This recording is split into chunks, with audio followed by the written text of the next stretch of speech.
नमस्कार, यहाँहरू अहिले हेर्दै हुनुहुन्छ बोडी टेलिभिजन र अहिले हामी छौँ शाक्यहरूको राजधानी राजा सुद्धोधनको राजदरबार तिलौराकोट कपिलवस्तु, जहाँ अहिले उत्खनन कार्य निरन्तर रूपमा भइरहेको छ।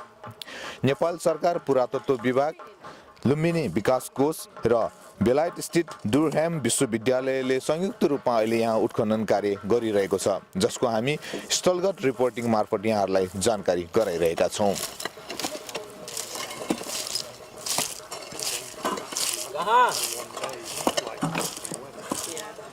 कपिलवस्तु, जुन क्षेत्रको खोजी गर्ने विद्वान फुरहरले सन् 1895 र कर्नेल वार्डेलले सन् 1898 यस स्थानको भ्रमण गरेका थिए। कपिलवस्तु क्षेत्रको सर्वप्रथम पुरातात्विक सर्वेक्षण गर्ने कार्य भने पीसी मुखर्जीले सन् 1879 गरेका थिए। पीसी मुखर्जीले सहरको किल्ला वरिपरि रहेका धार्मिक स्मारकहरूको नक्साङ्कन गर्नुका साथै केही वास्तुकलात्मक अवशेषहरूको सरसफाई समेत गरेका थिए, जसमध्ये पूर्वतर्फको स्तूप पनि एक थियो। पीसी मुखर्जी पछि देवला मित्रले सन् 1962 मा उत्तरी किल्ला पर्खालमा तथा त्यसपछि तारानन्द मिश्र र बाबुकृष्ण रिजालले किल्ला पर्खालभित्र विभिन्न ठाउँमा उत्खनन गरेका थिए। उनीहरूले गरेको कार्यको उपलब्धि सीमित थियो, किनभने ती उत्खननहरूमा वैज्ञानिक तथा निर्धारणको प्रविधि उपलब्ध थिएन। तिलौराकोटको मध्य भागको सतहमा रहेका संरचनाहरूलाई उत्खनन गरी बाहिर देखाउने कार्य सन् 1967 देखि 1977 सम्म जापानको रियो विश्वविद्यालय, तारानन्द मिश्र र बाबुकृष्ण रिजाल सहितको समूहले गरेको थियो। पछिल्लो समयमा युनेस्को सहयोगमा प्रोफेसर रबिन कनिङहम, पुरातत्वविद कोश प्रसाद आचार्य, पुरातत्वविद वसन्त बिडारीले किल्ला पर्खालभित्र उत्खनन गरेका थिए। सोही उत्खननको निरन्तर रूपमा अहिलेसम्म पनि भइरहेको छ, जुन अहिले हामीले पनि यहाँहरूलाई जानकारी गराइरहेका छौँ।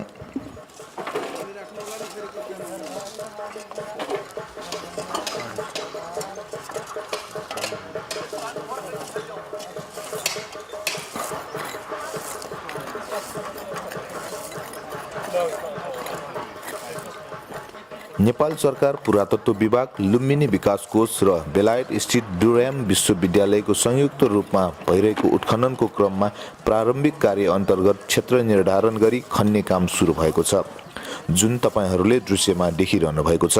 प्रारम्भिक चरणमा खन्ने र माटो पन्छाउने कार्य पश्चात बिस्तारै पर्खालका अवशेषहरू भेटिने क्रम सुरु भएको छ। यस स्थानबाट निकालिएको माटोका विभिन्न खालको सामग्रीहरू पनि भेटिन थालेको छ। सामग्रीहरू केलाउन माटो छान्ने कार्य पनि भइरहेको छ।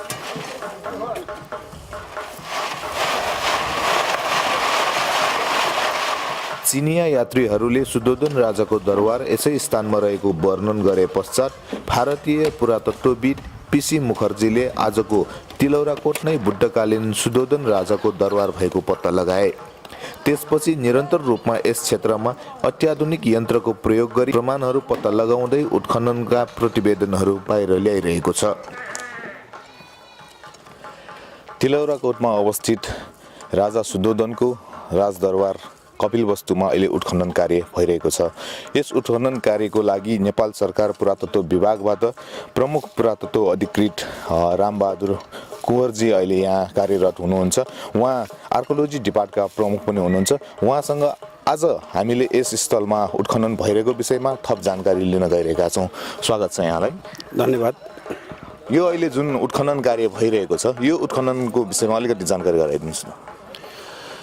अब यो खास गरी बुद्धको जन्मस्थलसँग सम्बन्धित महत्त्वपूर्ण स्थलहरूको खोज अनुसन्धान 60s को दशकदेखि नै सुरुवात भएको थियो। 60s को दशकपछि सुरुवात भए तापनि फाटफुट रूपमा चाहिँ यस्ता अनुसन्धानका कार्यहरू भएका थिए र केही महत्त्वपूर्ण उपलब्धि पनि त्यो पिरियडमा चाहिँ हासिल गरिएको थियो, खास गरी लुम्बिनीको सवालमा या तिलौराकोटको सवालमा। र त्यसपछि यो 2011 मा युनेस्को जापानिज फन्डिङ ट्रस्टको आर्थिक सहयोगमा बेलायतको दुर्हाम विश्वविद्यालय, नेपाल सरकार पुरातत्व विभाग, लुम्बिनी विकास कोष, राष्ट्रिय अन्तर्राष्ट्रिय विज्ञहरूको सहभागितामा लुम्बिनीमा यो कार्यक्रम सुरुवात भयो र हामीहरूले लुम्बिनीमा विभिन्न गतिविधिहरू गरेका थियौँ। त्यहाँ अन्वेषण थिए, उत्खनन थिए, त्यस्तै गरी रिस्क म्यापिङ बनाउने कुराहरू थिए, त्यस्तै गरी हाम्रो यो भिजिटर सर्वे, फिल्ड सर्वेका कार्यक्रमहरू पनि थिए।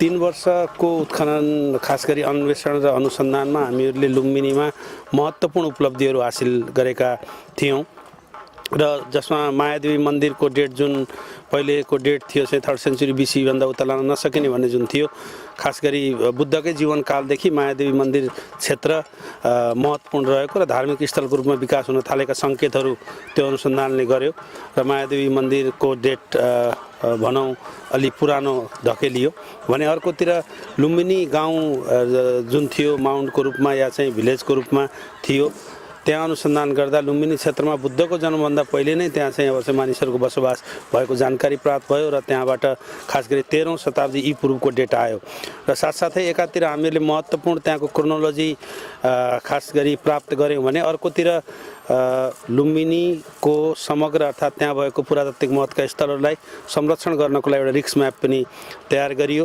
र कुन क्षेत्रमा चाहिँ डेभलपमेन्टल एक्टिभिटी गर्न सकिने या कुन क्षेत्रमा नसकिने, कुन क्षेत्र महत्त्वपूर्ण छ, सेन्सिटिभ छ, ती कुराहरू पनि जानकारी भयो भने कन्जर्भेसनका कामहरू पनि केही सुरुवात भए।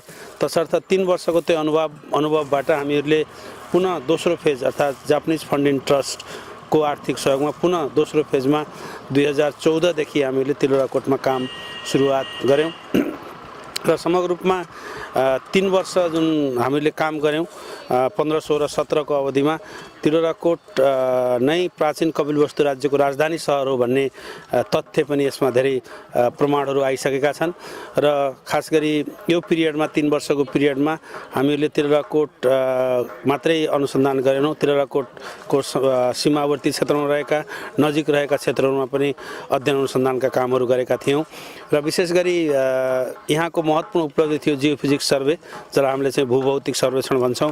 भूभौतिक सर्वेक्षणबाट यो प्राचीन कपिलवस्तु राज्यको राजधानी सहर तिलौराकोट एउटा महत्त्वपूर्ण वैज्ञानिक तरिकाले बनेको चाहिँ जानकारी प्राप्त भएको थियो। सहर चाहिँ व्यवस्थित रूपले बने। अहिले हामी पूर्ण रूपमा के विश्वास छौँ भने यो तिलौराकोट नै प्राचीन कपिलवस्तु राज्यको राजधानी सहर हो र यस्तो किसिमको चाहिँ अब चाहिँ सहर अन्यत्र कहीँ पनि छैन, योभन्दा अर्को हुन सक्दैन भन्ने हामी निष्कर्षमा पनि पुगिसकेका छौँ।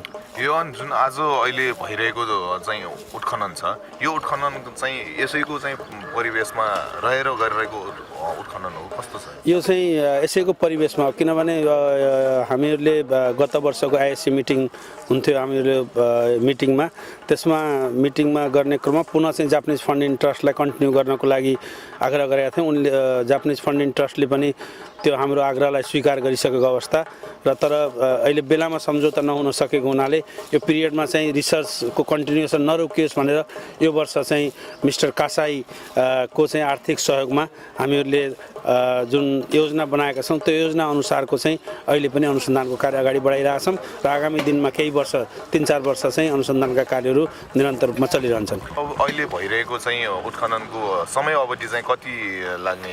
हामीहरू करिब चाहिँ 55 दिनसम्म फिल्डमा बस्छौँ र 55 दिनसम्ममा विशेष गरी तिलौराकोट क्षेत्रमा हामीले 3 ठाउँमा चाहिँ उत्खनन गर्दैछौँ। एउटा समयमाई मन्दिर र 2टा चाहिँ सेन्ट्रल कम्प्लेक्समा हामीले उत्खनन गर्दैछौँ। यो अहिले हामी नेपालमा उत्खननको कार्य भइरहेको छ र यो उत्खननका कार्यमा जति पनि हाम्रा प्राचीन वस्तुहरू हामीले निकाल्छौँ त्यसलाई चाहिँ परीक्षण गर्नको लागि नेपाल सरकारले कस्तो चाहिँ भूमिका खेलिरहनु भएको छ? राष्ट्रिय अन्तर्राष्ट्रिय रूपमा चाहिँ कहाँ लगेर चाहिँ ल्याब टेस्टहरू गर्ने गरिन्छ?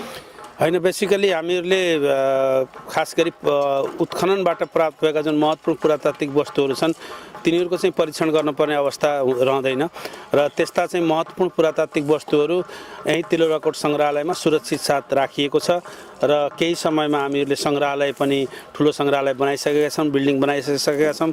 आगामी दिनमा हामीहरूले ती सबै तिलौराकोटबाट भेटिएका, घोटियाबाट भेटिएका, पिप्रीबाट भेटिएका, सिसेनियाबाट भेटिएका, कुदानबाट भेटिएका सबै पुरातात्विक वस्तुलाई हामीहरूले सङ्ग्रहालयमा प्रदर्शन गर्न गइराखेका छौँ। खास गरी परीक्षणको लागि लाने वस्तु र माटोको परीक्षणको लागि लगिन्छ। साथसाथै यो अङ्गार अङ्गारलाई चाहिँ परीक्षणको लागि लाने चलन छ।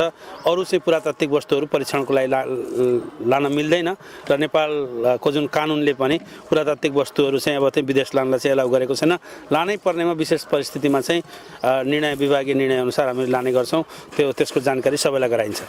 धन्यवाद छ उहाँलाई। उहाँ हुनुहुन्छ प्रमुख पुरातत्व अधिकृत रामबहादुर कुँवर। उहाँ नेपाल सरकार पुरातत्व विभागबाट यस क्षेत्रमा कार्यरत हुनुहुन्छ। उहाँसँगको हामीले थप जानकारी पछि यहाँहरूलाई हामी निरन्तर रूपमा अहिले जुन उत्खनन कार्य भइरहेको छ त्यो उत्खनन कार्यको स्थलगत रिपोर्टिङ हामी गरिरहेका छौँ।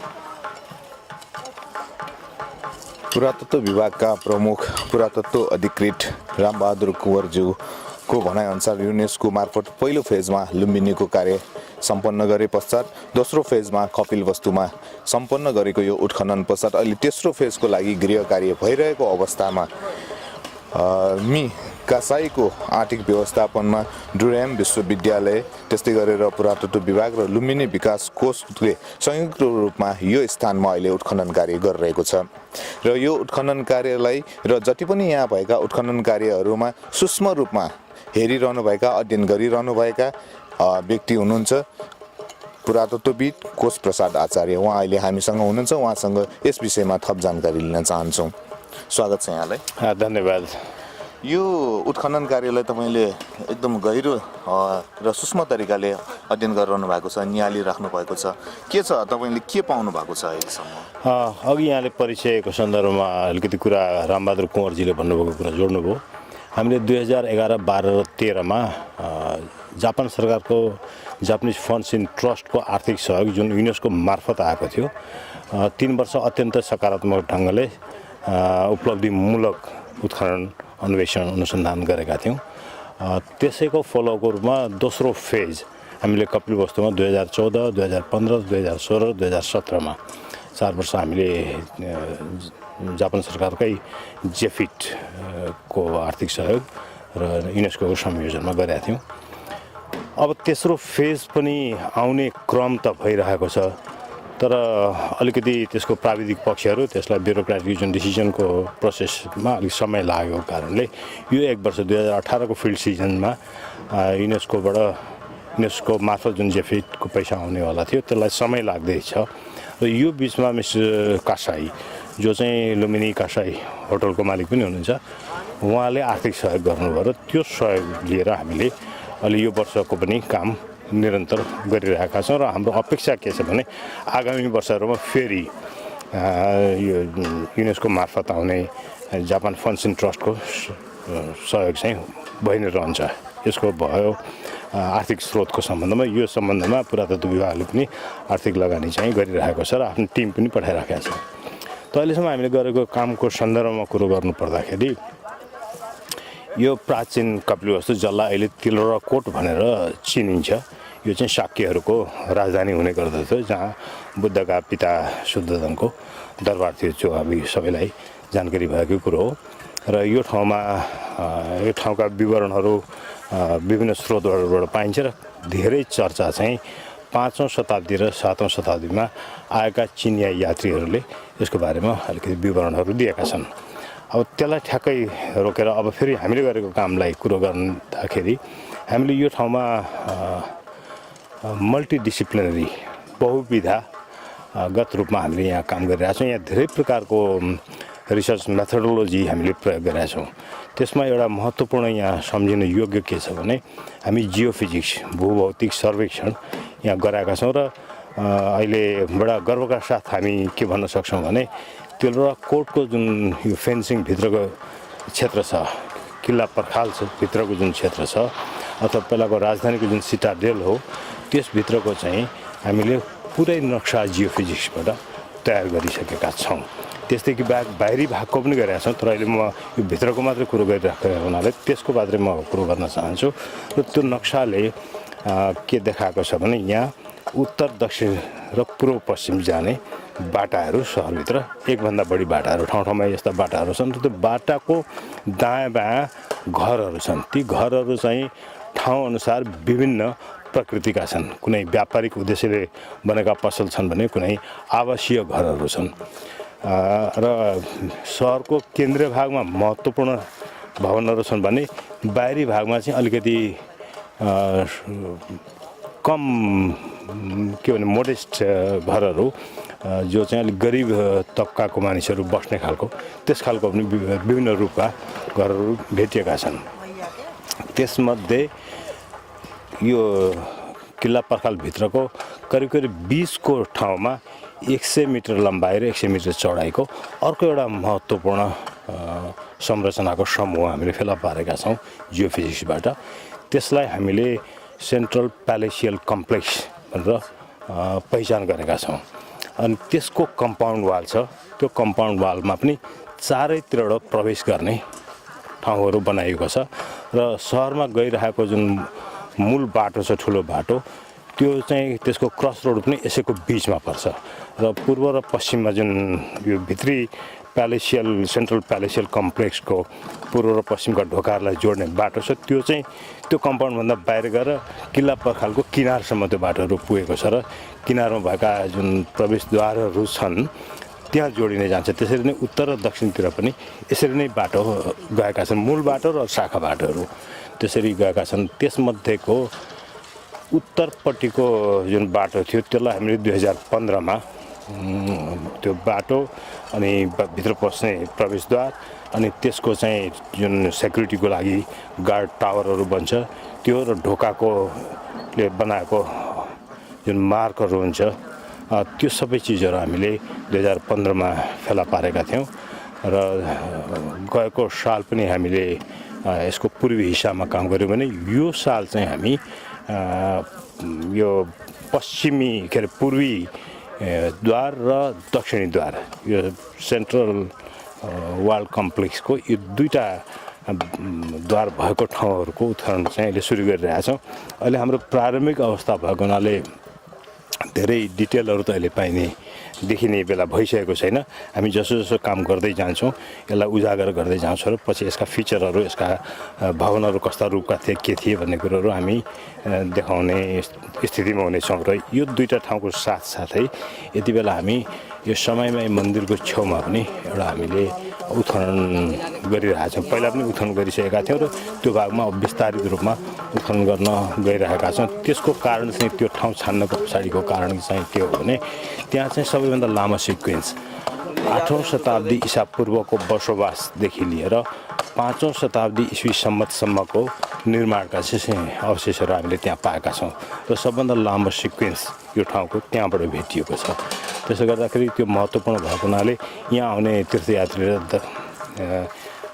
पर्यटकहरूलाई यो ठाउँको बारेमा यो ठाउँको लामो इतिहासको बारेमा जानकारी दिनको निम्ति ती ठाउँहरूलाई उत्खनन गरेर त्यसको संरक्षण गरेर हामी सबैलाई देखाउनेवाला पनि छौँ।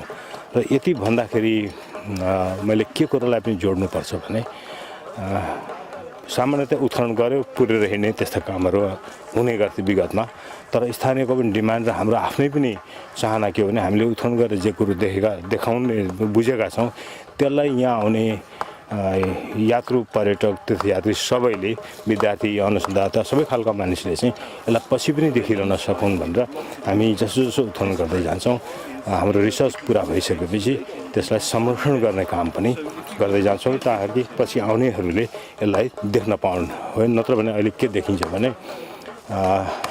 राजा शुद्धोधनको दरबार क्षेत्रमा हामी पसेका छौँ भन्यो तर भित्र आएर हेर्दाखेरि झाडीहरू रुखहरू मात्रै देखिन्छ। खासै मानिसहरूले चाहिँ हामीले उत्खनन गरेको सिजनमा आयो भने उत्खनन गरिरहेको देख्छ, हामी उत्खनन गरेर फर्किसकेको बेलामा यहाँ फेरि त्यो जङ्गल झाडीहरू मात्रै देखिन्छ।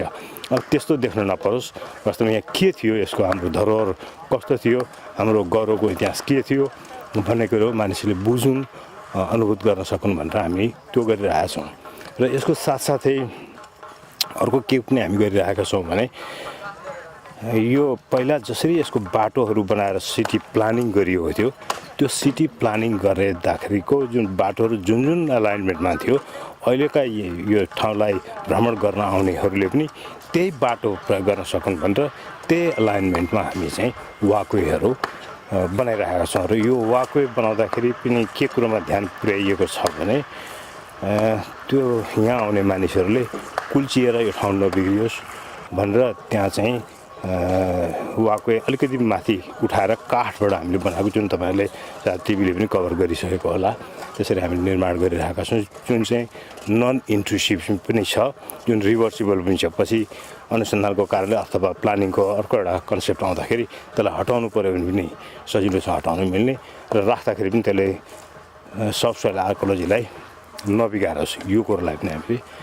ध्यान दिइरहेका छौँ र साथसाथै एउटा अर्को भन्नुपर्ने कुरा के पनि छ भने यो जुन सिटी प्लानिङको हामीले जियोफिजिक्सबाट पत्ता लगाएका छौँ र ठाउँ ठाउँमा गर्दा उत्खनन गरेर त्यसलाई जुन कन्फर्म हामी गरिरहेका छौँ त्यसबाट प्राचीन कपिलवस्तुको जुन सिटी मर्फोलोजी हो त्यो सिटी मर्फोलोजीलाई हामीले पुरै बुझ्ने अवस्थामा हामी पुगिसकेका छौँ र त्यो बुझ्दाखेरि के पनि थाहा भएको छ भने चिनिया यात्रीहरूले यो ठाउँको जुन विवरण उनीहरूले दिएका छन् त्यो विवरणसँग चाहिँ हुबहु मिलेको छ र यो सिटाडेलभित्रको मात्रै कुरो मैले गरिरहेको होइन कि सिटाडेल बाहिरपट्टि पनि उनीहरूले जे कुरोहरूको चाहिँ उल्लेख गरेर गएका थिए ती कुराहरू अहिले हामीले जियोफिजिक्स र अरू विधिहरू पनि छ अगर कोरिङ भन्छौँ हामी फिल्ड वाकिङ भन्छौँ विभिन्न विधिबाट चाहिँ हामीले पुरातात्विक स्थलहरूको बारेमा जानकारीहरू सङ्कलन गरिरहेका छौँ र त्यसबाट पाएको जानकारीको आधारमा दक्षिणतिर पनि उठेको ढिसको जुन चाहिँ इन्डस्ट्रियल एरिया थियो पूर्वतिर एउटा मोनास्टिक कम्प्लेक्स जहाँ स्तूप पनि छ करिब 300 मिटर बाई 150 300 बाई 150 मिटरको एरियामा फैलिएको चाहिँ मोनास्टिक कम्प्लेक्स छ जहाँ पानीको ट्याङ्कहरू पनि पानीको पोखरीहरू पनि इँटाको डिल बनाएर बनाइएको पानीको ट्याङ्कहरू छ त्यसको साथसाथै त्यही ठाउँबाट मौर्य कालको चाँदीको मुद्रा जसलाई पञ्चमार्क क्वाइन भनेर चिनिन्छ 497वटा एउटै होडमा एउटै माटोको घैँटोमा हामीले एकमुष्ट फेला पार्यौँ त्यसको संरक्षणको काम पनि अहिले हामी गरिरहेका छौँ त्यसको डिटेल स्टडी गर्ने काम पनि गरिरहेका छौँ र यी कामहरूले गर्दाखेरि अहिले हामीले कपिलवस्तु प्राचीन कपिलवस्तुको जुन विशेषताहरू थियो त्यसलाई भौतिक रूपमा उजागर गरेर सबैको अगाडि प्रस्तुत गर्न सक्ने भइरहेका छौँ यो अहिले भइरहेको उत्खनन समय अवधि चाहिँ कतिसम्म लाग्ला र यो अहिले सुरु भएको यो 3 ठाउँमा भइरहेको जुन उत्खनन छ त्यो चाहिँ कहिलेसम्म यसको रिजल्ट निस्किन्छ अब यो वर्ष चाहिँ हामीले जुन 3 ठाउँमा उत्खनन गरिरहेका छौँ त्यो यसको स्ट्रक्चरको र सिटीको मर्फोलोजी त्यसको माथिल्लो तहको मात्रै कुराहरू बुझ्ने क्रममा छौँ यो वर्ष चाहिँ हामी तर जसो जसो हामी अनुसन्धान गर्दै अगाडि बढ्छौँ अनुसन्धानका थप प्रश्नहरू रिसर्च क्वेसनहरू पनि तयार हुँदै आउँछन् र त्यसलाई चाहिँ पछि पनि दोहोऱ्याउनु पर्ने हुन्छ जस्तो अगाडि उत्खनन गरिएका ठाउँहरूमा अहिले हामीले दोहोऱ्याएर फेरि उत्खनन गरिरहेका छौँ किनभने रिसर्च क्वेसनहरूलाई हामीले अझ बढी त्यसलाई केन्द्रित गर्दै के चाहिँ हामीले बुझ्न थप जरुरी छ भन्ने कुरो बुझ्दै जान्छौँ र त्यो कुरोहरू चाहिँ योजना बन्दै जान्छ र यसो भन्दाखेरि अरू थप कुरो पनि यसमा को सन्दर्भमा के भन्न जरुरी छ भने यो अहिले हामीले जुन सर्फेस उत्खनन गरिरहेका छौँ यो चाहिँ करेन्ट इरा सुरु भइसकेको मात्रै हो यो माथि जुन तपाईँहरूले इँटको स्ट्रक्चरहरू देख्दै हुनुहुन्छ तर यसभन्दा मुनि विभिन्न तहमा योभन्दा प्राचीन संरचनाहरू यहाँ रहेका छन् र सबै ठाउँमा त यो खोल्न सम्भव हुँदैन कतिपय ठाउँमा चाहिँ हामीले त्यो खोल्दै गएर प्राचीन योभन्दा पुराना संरचनाहरू खास गरी शाक्यमुनि बुद्धको समयका संरचनाहरू अथवा राजा शुद्धोधनका समयका संरचनाहरू समेतको चाहिँ हामी जानकारी लिन खोजिरहेका छौँ र केही ठाउँहरूमा हामीले त्यो उपलब्धि पनि हासिल गरिसकेका छौँ जस्तो यो तिलौराकोटको जुन किल्ला पर्खालभित्रको कुरो गर्दैछौँ हामी प्राचीन कपिलवस्तुको जुन राजधानीको शाक्य राजधानीको कुरो गर्दैछौँ यसैको कुरो गर्दाखेरि हामीले के देखेका छौँ भने यो ठाउँमा बसोबास मानिसको गतिविधि चाहिँ 8औं शताब्दी ईसा पूर्वबाटै सुरु भएको अवशेषहरू हामीले पाएका छौँ र सिटी प्लानिङ चाहिँ 6औं शताब्दी ईसा पूर्वदेखि सिटी प्लानिङ सुरु भइसकेको छ र यसको जुन मिलिट्री आर्किटेक्चर भन्छौँ हामी सुरक्षाको निम्ति चाहिँ बन्दोबस्त गर्नुपर्छ किल्ला पर्खालहरू बनाउने त्यो पनि 6औं शताब्दी ईसापूर्वदेखि बन्दै आएको देखिन्छ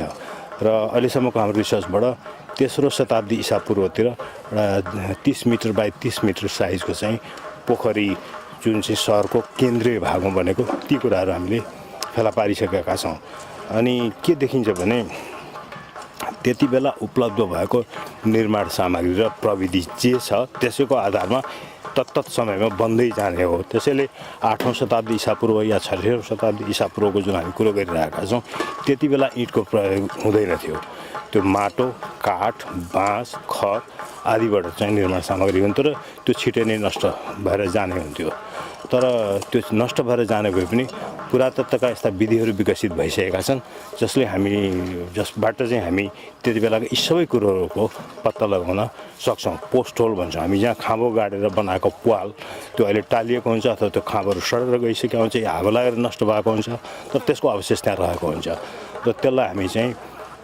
अनुसन्धान गर्न सक्छौँ र प्रयोगशालामा लगेर यसको चाहिँ परीक्षण पनि गरेर त्यसको खास कालक्रम पनि निर्धारण गर्न सक्छौँ कुन समयको थियो त्यो पोस्ट होल कुन समयमा त्यहाँ चाहिँ काठको मात्रै संरचना थियो माटोको मात्रै संरचना थियो भन्ने कुरो पनि पत्ता लगाउन सक्छौँ र इँटको संरचना पनि कुन बेलामा आयो भन्ने कुरो पनि पत्ता लगाउन सक्छौँ त्यसरी अलग अलग कालखण्डमा यो सहरले कसरी विकास गर्यो कसरी यसको समृद्धि हुँदै गयो कसरी यो प्रचलन रहँदै गयो र त्यति बेलाको यसको सम्पन्नता र समृद्धि कुन हदसम्म थियो गतिविधिहरू कस्ता थिए भन्ने कुरोहरूको चाहिँ हामी डिटेल कुरोहरू गर्दै जान्छौँ त्यस कारणले यो अनुसन्धानको समय अझै पनि फेरि यो त हामी तिलौराकोटमा आफै नै ठुलो साइट हो र तिलौराकोटलाई या कपिलवस्तुको प्राचीन राजधानी यो साकेरको राजधानी कपिलवस्तुलाई बुझ्नको निम्ति तिलौराकोटको किल्ला पर्खालभित्र मात्रै सङ्कुचित भएर बुझ्न अलिकति कम हुन्छ त्यसैले गर्दा यसलाई योभन्दा बाहिर पनि हामीले विस्तार गर्नुपर्ने हुन्छ त्यो विस्तार गर्ने क्रममा हामीले काम सुरु चाहिँ गरिसकेका छौँ बाहिरतिर जियोफिजिक्स सर्वे गर्ने अगर कोरिङ गर्ने फिल्ड वाकिङ गर्ने जस्तो यति बेला हामी यहाँ कुरो गरिरहेका छौँ तर हाम्रो टिमका केही साथीहरू सिसेनिया भन्ने ठाउँमा जियोफिजिक्स पनि गर्दै हुनुहुन्छ फिल्ड वाकिङ पनि गर्दै हुनुहुन्छ त्यस्तै कतिपय ठाउँमा हामीले अगर कोरिङ पनि गरिरहेका छौँ जस्तो अरोराकोट निग्लियोवा सगरवा चित्रादेवी भन्ने ठाउँमा हामीले गरिरहेका छौँ साथसाथै पोहोर सालदेखि गएको वर्षदेखि पुरातत्व विभागकै आफ्नो कार्यक्रमको आधारमा डुराम युनिभर्सिटीको सहयोग लिएर दोहनीमा के उत्खनन गरेका थियौँ र त्यहाँको उत्खनन यस वर्ष पनि हामी कन्टिन्यू गर्न गइरहेका छौँ र यो धेरै प्रकारको काम गर्नुपर्ने भएको हुनाले आउने केही वर्षहरू हामीलाई लाग्ने नै वाला छ त्यसै सन्दर्भमा हामीले जुन मुख्य प्रोजेक्ट यो युनेस्को मार्फतको जेफिट प्रोजेक्ट थियो युनेस्को जेफिट भन्ने गर्छौँ हामी त्यसको तेस्रो फेज पनि हुन्छ भन्ने हाम्रो अपेक्षा छ हस् धेरै धेरै धन्यवाद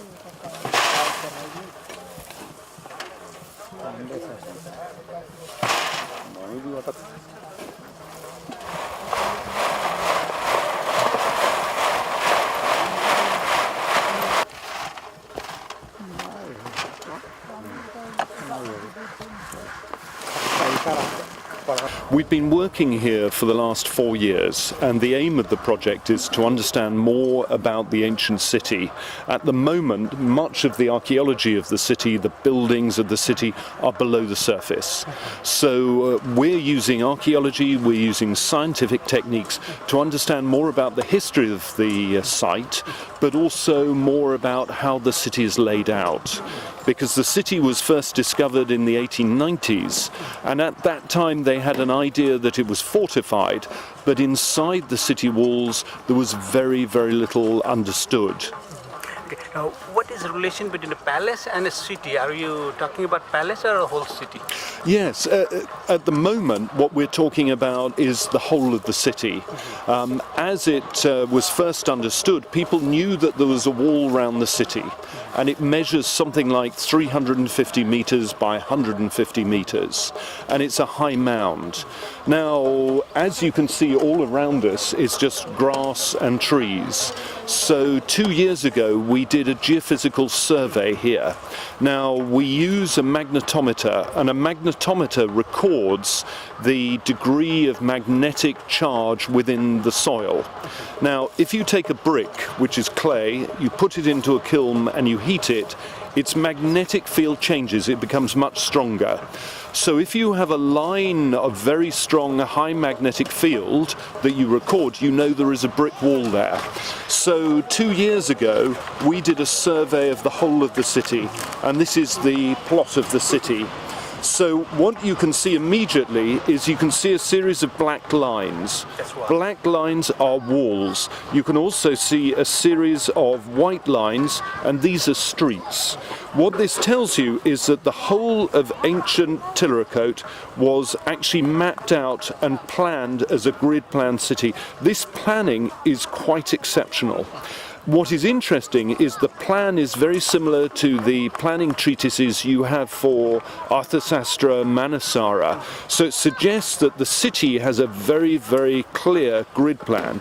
You asked me the question about the palace. Actually, within the geophysics, right at the center of the city, there is a very large walled area measuring about 100 meters by 100 meters.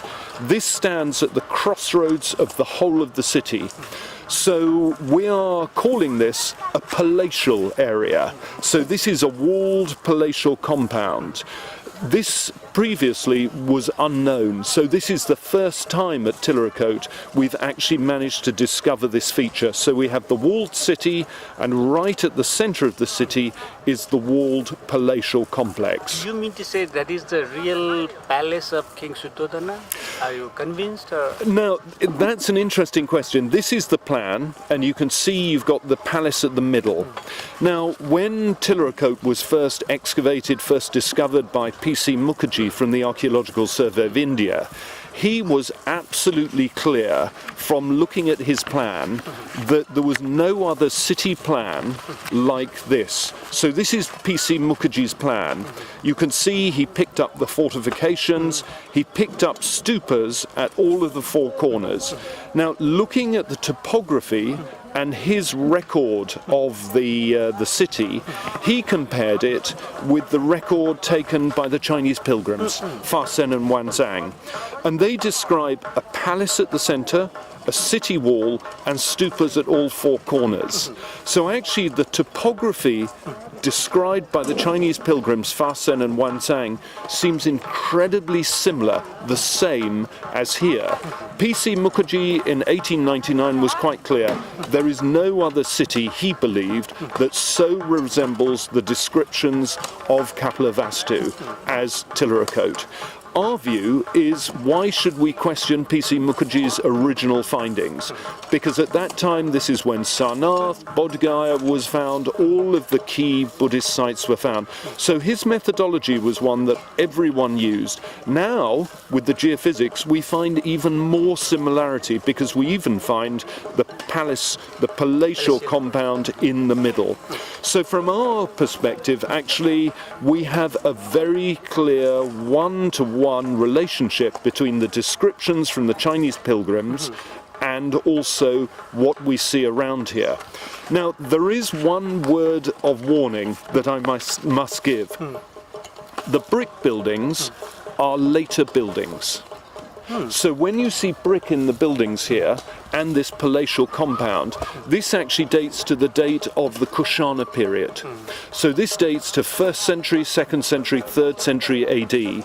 What is clear is this is a massive and important site for the Kushanas, very important site. So when you think about the Kapilvastu, ancient Kapilvastu at the time of the Buddha, there was no brick. There was no roof tile. In that period, in the 6th century BC, buildings were built of mud with timber and thatch. So I think often when pilgrims come, they look at the brick buildings and they think, this is the palace of Siddhartha, this is where the Buddha lived. Actually, these buildings are later buildings, built in brick. But pilgrims came and they recorded those buildings. Now we know very deep down 3.5 meters below this level, there are much earlier buildings. This is actually a post hole. With bricks? Not with bricks. You see the bricks are up in the upper level, and these are buildings built in mud and timber. So this actually is where a timber post has been. It's rotted, and all it's left is the hole. These are slots cut for walls. So this actually is in the palatial area, but the very early buildings dating to the same period as the Buddha are clay, and their timber and their thatch. So when we think about that period, that's the period we must think of. Now the city was the same shape because we've excavated below the brick city walls and we found the earliest walls of the city were timber. Big timber posts protecting the city. So the city was laid out in the 6th century BC. It's a very important site.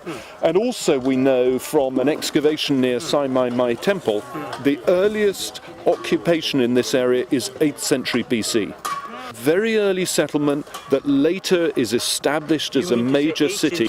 But it's early, but also at Lumbini, we worked at the village mound, Lumbini Game at Lumbini. That dates even earlier, 1300 BC. So before the Buddha was born, actually the whole of this region was occupied by farming communities, and then later we have this growth of cities like Tilaurakot, and then later we have the great pilgrimage sites. Okay, to sum up, how do you relate Chinese travelers and Mukherjee and your excavation? Is it linear? I would say, in a way, it is linear. Some of the questions are the same.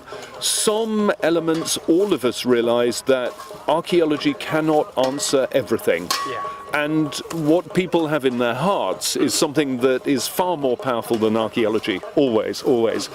Archaeology and science can bring us closer to understanding how people lived in the past, understanding how sites like this changed. And what is interesting is actually from this site, we have evidence of people coming long distances. So we have what seem to be some seals, clay seals, from Peninsular India. So that may be trade, it may be people coming, but actually this is not a small isolated site. This is a site linked into the great roots within southern Asia. So in terms of the longitudinal spread, I have the hugest admiration for P.C. Mukherjee, who worked here before all the equipment that we use. So he did a pioneering work. His original identification was only rejected because of the work over there by Debla Mitra in the 1960s. Because she excavated on the city wall and she believed the city was unfortified in its early phases and also that it was no older than the 3rd century BC. We reopened her excavation trench. We found below the levels where she stopped, that's where we found the timber wall surrounding the city. So actually most people have a question about Tilaurakot. This is because of the developments over the border in Piprahawa. But certainly from the archaeological point of view, there is no reason for us to question P.C. Mukherjee's original work. And as for the Chinese pilgrims, in a way they are some of the earliest archaeologists. They viewed, they recorded, and we use their record as a way of unlocking the past.